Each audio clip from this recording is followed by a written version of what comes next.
Okay. That's what your plant is going to arrive and look like.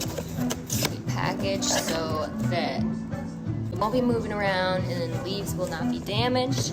And if I did this correctly, it is trademark Bloom Daddy wrapping.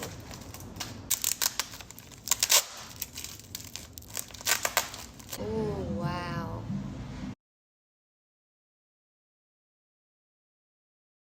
I want to expose the roots as much as possible, give it a good drink.